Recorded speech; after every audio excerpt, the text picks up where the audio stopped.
தேசத்தின் குரல் செய்திகள். முதலில் தலைப்புச் செய்திகள். கல்லடி பாலத்தில் தன்னைத்தானே கழுத்தை அறுத்து உயிரை மாய்த்துக் கொள்ள முயற்சித்த ஆண். நடந்தது என்ன? முன்னாள் அமைச்சர் ராஜித சேனாரத்னவிற்கு எதிராக குற்றப்பத்திரிகை தாக்கல் செய்ய நடவடிக்கை. ஒட்டி பிறந்தவர்களை பிரித்து சாதனை படைத்த இலங்கை மருத்துவர்கள். புற்றுநோய் வலி தாங்க முடியாமல் ஜாழ்ராணி ரயில் முன் பாய்ந்த குடும்பஸ்தர். இறுதி யுத்தத்தின் போது ராணுவத்தினரால் கைப்பற்றப்பட்ட நகைகள் விடுக்கப்பட்டுள்ள கோரிக்கை. பிறந்த நாளில் சாக்லேட் கொடுத்த மாணவி வைத்தியசாலையில் அனுமதி. அதிபர் மீது பெற்றோர் முறைப்பாடு. பலாலி வைத்தியசாலை காணியை விடுவிக்க முடியாது. பாதுகாப்பு அமைச்சு திட்டவட்டம். சஜித்திற்கு மறைமுகமாக வழங்கப்பட்ட போதைப்பொருள் பணம். ஆளும் தரப்பு பகிரங்கம். இனி விரிவான செய்திகள். தேசத்தின் குரல் யூடியூப் தளத்தை சப்ஸ்கிரைப் செய்து இணைந்திருங்கள். ஆடைகளை களைந்து தன்னுடைய கழுத்தை தானே அறுத்து உயிரை மாய்த்துக் கொள்ள முயற்சித்த ஆணொருவரை பொதுமக்கள் மீட்டு வைத்தியசாலையில் அனுமதிக்கப்பட்டுள்ள சம்பவம் மட்டக்களப்பு கல்லடி பாலத்தில் இடம்பெற்றுள்ளது. இந்த சம்பவமானது இன்று வெள்ளிக்கிழமை இடம்பெற்றுள்ளது. குறித்த பாலத்தில் சம்பவ தினமான இன்றைய தினம் பகலில் திடீரென வீதியில் வந்த ஆணொருவர் தான் அணிந்திருந்த ஆடைகளை கழற்றிவிட்டு தனது கழுத்தை தானே வெட்டி உயிரை மாய்த்துக் கொள்ள முயற்சித்ததை அடுத்து வீதியால் வந்த பொதுமக்கள் போலீசார் இணைந்து குறித்த நபரை பிடித்து கை மற்றும் கால்களை கட்டி 1919 ஆம்புலன்ஸில் ஏற்றி மட்டக்களப்பு போதனா வைத்தியசாலையில் அனுமதித்துள்ளனர். குறித்த நபர் கொக்கட்டிச்சோலை முதலைக்குடா தாளையடி தெருவைச் சேர்ந்து 33 வயதுடையவர் எனவும் மனநோய் கொண்டவர் எனவும் போலீசாரின் ஆரம்பகட்ட விசாரணையின் மூலம் அறிய முடிகிறது. இது தொடர்பாக மட்டக்களப்பு தலைமையக போலீசார் விசாரணைகளை முன்னெடுத்து வருகின்றனர். கிரிந்த மீன்பிடி துறைமுகத்தில் மணல் அகழ்வு திட்டத்தை கொரிய நிறுவனம் ஒன்றுக்கு வழங்கியதன் மூலம் அரசுக்கு 20 மில்லியன் ரூபாய்க்கும் அதிகமான நஷ்டத்தை ஏற்படுத்தியதாக தொடரப்பட்ட ஊழல் வழக்கில் விசாரணைகள் நிறைவடைந்துள்ளதாக கையூட்டல் ஊழல் ஒழிப்பு விசாரணை ஆணைக்குழு கொழும்பு பிரதம நீதவான் நீதிமன்றில் இன்று அறிவித்துள்ளது.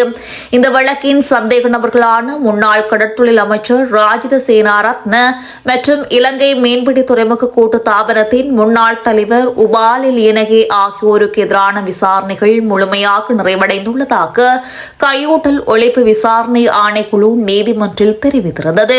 விசாரணைகள் நிறைவடைந்ததை தொடர்ந்து இந்த வழக்கிற்கான குற்றப்பகிர்வு பத்திரங்களை விரைவில் நீதிமன்றில் தாக்கல் செய்ய திட்டமிட்டுள்ளதாக ஆணைக்குழுவின் சார்பில் முன்னிலையான அதிகாரிகள் நீதிமன்றத்துக்கு தெரிவித்துள்ளனர். கொழும்பு பிரதம நீதவான் அசங்கி எஸ் போதரகம முன்னிலையில் குறித்த வழக்கு இன்று வெள்ளிக்கிழமை விசாரணைக்கு எடுத்துக் கொள்ளப்பட்ட போது வழக்கின் 2 பிரதிவாதிகளும் நீதிமன்றில் முன்னிலையாகியிருந்தனர். இந்த வழக்கின் அடுத்த கட்ட நடவடிக்கைகள் தொடர்பில் எதிர்வரும் டிசம்பர் மாதம் 4ஆம் தேதி பரிசீலிக்கப்படும் என நீதிமன்றம் உத்தரவிட்டுள்ளது. இலங்கையில் ஒட்டி பிறந்த இரட்டையர்கள் 5 வருடங்களுக்கு பின்னர் வெற்றிகரமாக பிரித்தெடுக்கப்பட்ட வரலாற்று சிறப்புமிக்க அறுவை சிகிச்சை பேராதனியாவில் இடம்பெற்றுள்ளது. இலங்கையின் மருத்துவ வரலாற்றில் ஒரு பெரும் சாதனையாக இது பாராட்டப்பட்டு வருகிறது. பேராதனிய போதனா மருத்துவமனை, ஸ்ரீமாவோ பண்டாரநாயக்க சிறப்பு குழந்தைகள் மருத்துவமனை மற்றும் பேராதனிய பல்கலைக்கழக மருத்துவ பீடத்தைச் சேர்ந்த மருத்துவர்கள் குழு ஜூன் 10ஆம் தேதி அன்று மிகவும் சிக்கலான அறுவை சிகிச்சையை மேற்கொண்டனர். இதன்போது ஒட்டி பிறந்த இரட்டையர்களான லினுனி தருல்ஜா மற்றும் லித்துலி மெனுல்ஜாவை வெற்றிகரமாக அவர்கள் பிரித்தெடுத்துள்ளனர். மாவனெல்ல அரநாயக்கவில் 2021 பிறந்த இந்த இரட்டையர்கள் 5 ஆண்டுகளுக்கு மேலாகவும் நிபுணர்களின் நெருங்கிய கண்காணிப்பில் இருந்து வந்துள்ளனர். இந்த காலகட்டத்தில் மருத்துவ குழுக்கள் இறுதி பிரிப்பு அறுவை சிகிச்சை மேற்கொள்வதற்கு முன்பு விரிவான ஆய்வுகள், திட்டமிடல் மற்றும் பல நடைமுறைகளை மேற்கொண்டுள்ளனர். இலங்கையில் மேற்கொள்ளப்பட்ட மிகவும் சிக்கலான குழந்தை மருத்துவ நடைமுறைகளில் ஒன்றாக கருதப்படும் இந்த அறுவை சிகிச்சையின் விளைவாக அந்த இரட்டையர்கள் 2 தனித்தனி குழந்தைகளாக வெற்றிகரமாக பிரிக்கப்பட்டுள்ளனர். இந்த சாதனை இலங்கை மருத்துவ நிபுணர்களின் திறமை, அர்ப்பணிப்பு மற்றும் நிபுணத்துவத்திற்காக பாராட்டுகளை பெற்றுள்ளது. புற்றுநோயின் வீரியம் தாங்க முடியாத இளம் குடும்பஸ்தர் ஒருவர் தவறான முடிவெடுத்து ரயிலில் பாய்ந்து உயிர் மாய்த்துள்ள சம்பவம் பெரும் சோகத்தை ஏற்படுத்தியுள்ளது. இச்சம்பவமானது யாழ்ப்பாணம் கொழும்புத்துறையைச் சேர்ந்த தங்கவடிவேலு பிரபாகரன் என்ற 3 பிள்ளைகளின் தந்தையே இவ்வாறு உயிரிழந்துள்ளார். இதுகுறித்து மேலும் தெரிய வருகையில், இவர் புற்றுநோயால் பாதிக்கப்பட்டு நீண்ட காலமாக சிகிச்சை பெற்று வந்துள்ளார். இவ்வாறு இருக்கையில் நோயின் வீரியம் தாங்க முடியாமல் கச்சேரிக்கு முன்பாக உள்ள ரயில் கடவை தடவைக்கு சென்று அனுராதபுரத்தில் இருந்து வந்த யாழ்ராணி ரயில் முன் பாய்ந்து உயிரை மாய்த்துள்ளார். இதன் பின்னர் அவரது சடலமானது ரயிலில் எடுத்துச் செல்லப்பட்டு யாழ்ப்பாணம் புகையிரத நிலையத்திற்கு கொண்டு செல்லப்பட்டு இதன் பின்னர் உடற்கூற்று பரிசோதனைகளுக்காக யாழ்ப்பாணம் போதனா வைத்தியசாலைக்கு கொண்டு செல்லப்பட்டது.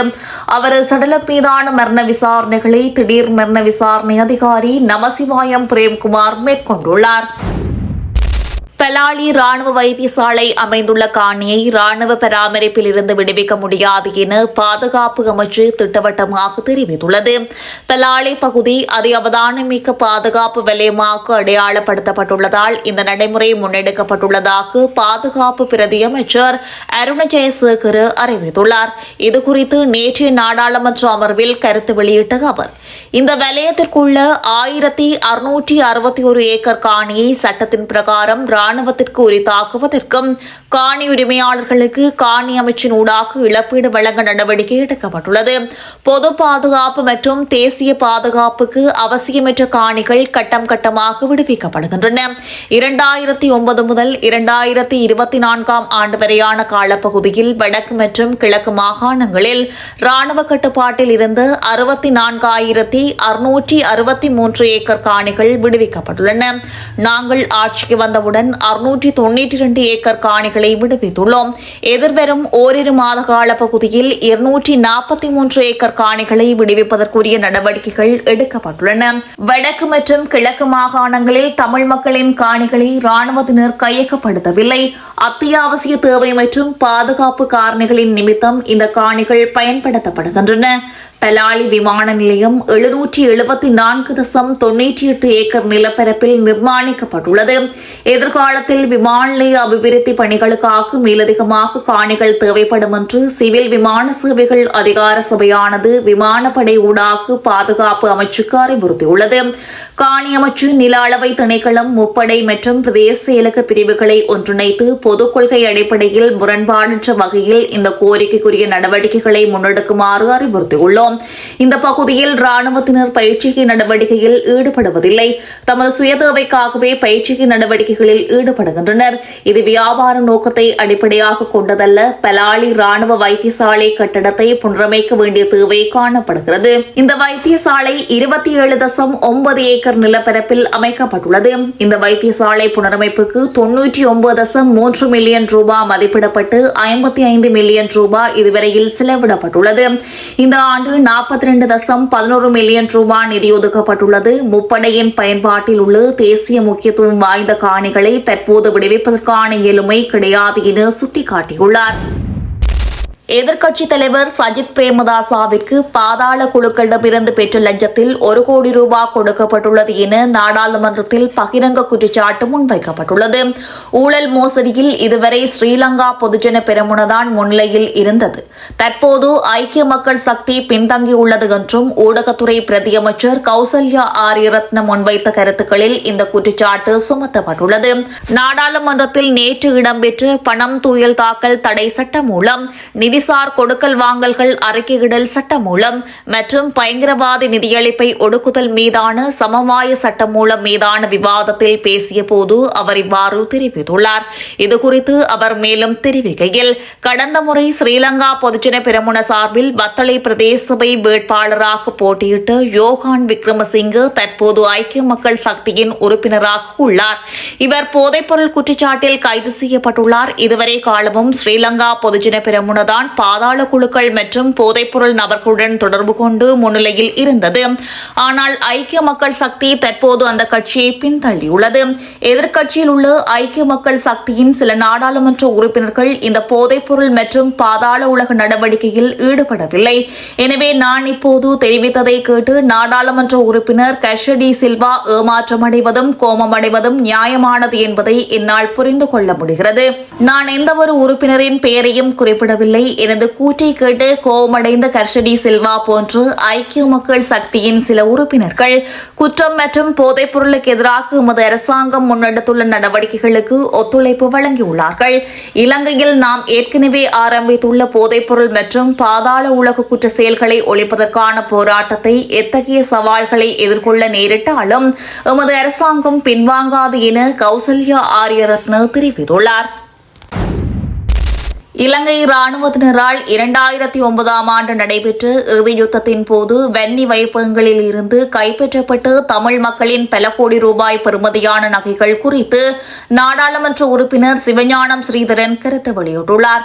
அதன்படி குறித்த நகைகளுக்கு என்ன நடந்தது என்பது குறித்து அரசாங்கம் முறையான விசாரணை நடாத்த வேண்டும் என அவர் மேலும் தெரிவித்துள்ளார்.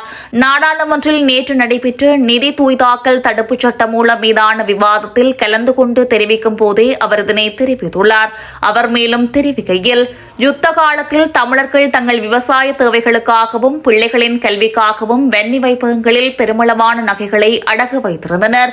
இறுதி யுத்தத்தின் போது இந்த நகைகள் அடங்கிய கொள்கலன்களை அப்போதைய பாதுகாப்பு செயலாளர் கோட்டபாய ராஜபக்சவின் உத்தரவின் பேரில் ராணுவத்தினர் பொறுப்பேற்றதாக பீல்ட் மார்ஷல் சரத் பொன்சேகா பலமுறை பகிரங்கமாக ஒப்புக்கொண்டுள்ளார் என தெரிவித்துள்ளார்.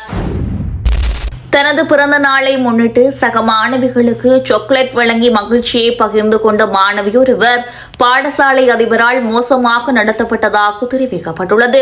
இந்த சம்பவம் தொடர்பில் குறித்த பாடசாலை அதிபர் மீது விசாரணைகளும் முன்னெடுக்கப்பட்டுள்ளது. இச்சம்பவம் குறித்து மேலும் தெரிய வருகையில், குறித்த பாடசாலை மாணவி தன்னுடைய பிறந்த நாளை முன்னிட்டு சக மாணவர்களுக்கு சாக்லேட் பகிர்ந்து தன்னுடைய மகிழ்ச்சியை வெளிப்படுத்தியுள்ளார். இதன்போது மாணவி வசமிருந்து 18 சாக்லேட்களையும் பாடசாலை அதிபர் அச்சுறுத்தி உண்ண வைத்ததாக தெரிவிக்கப்படும் நிலையில் மாணவி தற்போதைக்கு சிகிச்சைக்காக பதுளை போதனா மருத்துவமனையில் அனுமதிக்கப்பட்டுள்ளார். பதுளை பிரதேசத்தில் உள்ள பாடசாலை ஒன்றில் கல்வி பயிலும் 15 வயது மாணவி ஒருவரே இதுபோன்ற மருத்துவமனையில் அனுமதிக்கப்பட்டுள்ளதாக போலீசார் தெரிவித்துள்ளனர். மாணவியின் 15வது பிறந்த நாள் கடந்த 8ஆம் தேதி கொண்டாடப்பட்ட நிலையில் இதுபோன்று அதிபர் மோசமாக நடந்து கொண்டுள்ளார். இதனைத் தொடர்ந்து உடல்நலக் குறைவு காரணமாக ககடருப்ப கிராமிய மருத்துவமனையில் அனுமதிக்கப்பட்ட குறித்த மாணவி மேலதிக சிகிச்சைக்காக பதுளை போதனா மருத்துவமனைக்கு மாற்றப்பட்டுள்ளார். ககடருப்ப போலீசாருக்கு கிடைத்த முறைப்பாட்டை தொடர்ந்து சம்பவம் தொடர்பான மேலதிக விசாரணைகளை போலீசார் மேற்கொண்டு வருகின்றனர். தேசத்தின் குரல் யூடியூப் தளத்தை சப்ஸ்கிரைப் செய்து இணைந்திருங்கள்.